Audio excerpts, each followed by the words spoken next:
My name is from Aerospace Department. While I was preparing my presentation, I got a bit paranoid, to tell you the truth. I was worried that probably I'd experience a power outage during my presentation, because today I'll be talking about electricity and how we can harness it from the ocean.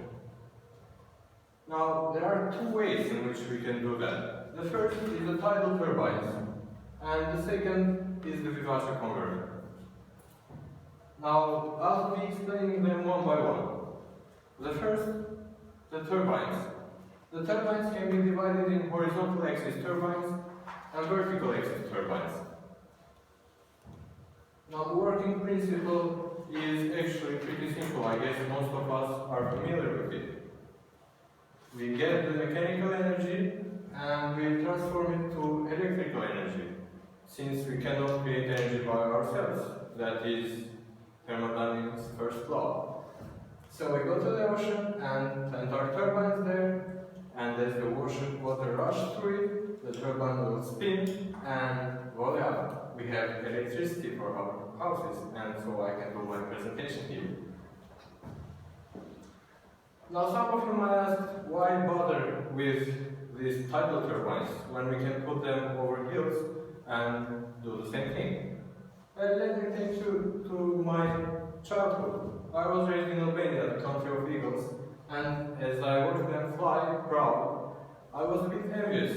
I mean, why can't they fly and I cannot? I mean, I can swim perfectly fine in water, but why not in air? As I grew up, the answer became actually pretty obvious to me. The density of water is about 1,000 times that of the air. So this means, since the energy is proportional to the density, the efficiency of a tidal turbine can be up to 1,000 times better than the efficiency of a wind turbine. Of course, there are a bit of disadvantages to the tidal turbines. First is the build-up of marine corrosion. This is the most difficult problem to deal with. You can see here, this is a turbine from the University of Strathclyde in Scotland. They are currently doing some research on this, and it's all covered up in mush and it's all corroded.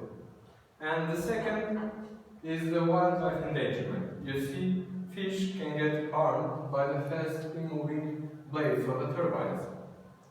I mean, this is strange to me. They don't worry about the birds being hit by the blades of the wind turbines, but they are concerned about the fish.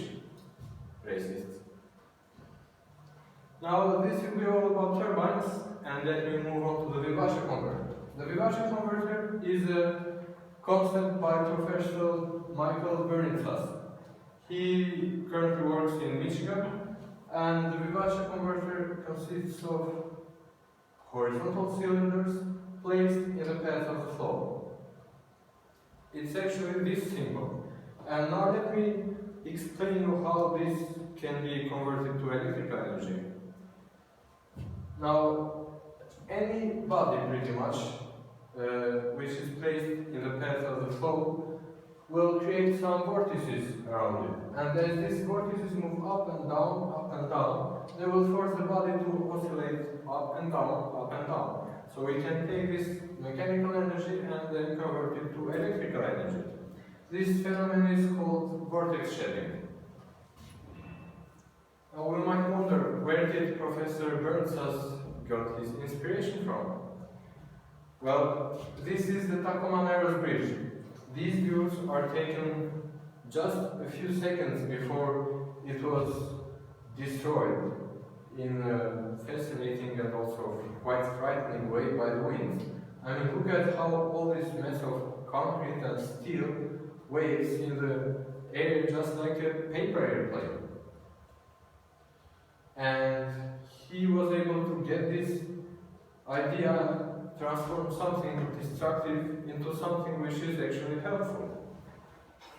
Now let's move on to the advantages of the Vivas converter. First is that it can function at slow moving currents, about 3 miles per hour. That's all it needs. The usual ocean currents are about 5 miles per hour. So problem about it. The second is that it handles the brine environment quite well. Since there are relatively few moving parts, the build-up of marine and corrosion won't be as bad as in the tidal turbines. The third is that it does not harm aquatic life. Since the movements are slow and rhythmic, it resembles to the patterns of fish movement. And the last but not the least, it increases the efficiency by a staggering amount of 14,600, according to Professor Michael Bernses. Now, to conclude, I'll give you a brief summary of what I taught today. First, the turbines, the tidal turbines, and how they convert mechanical energy to electricity, and second, the Vivas converter. So now when you go out with your metro engineering friends, you can brag about your newly acquired knowledge about the turbines and the Vivas converter and all this new stuff. Because actually both the tidal turbines and the Vivas converter are not widely commercially spread. Thank you for your attention. That was all I was planning to talk about today. If you have any questions, I'd be glad to receive them now. No. Well, in any case, this is my reference list. For all of you who are interested, you can go and do some research yourself.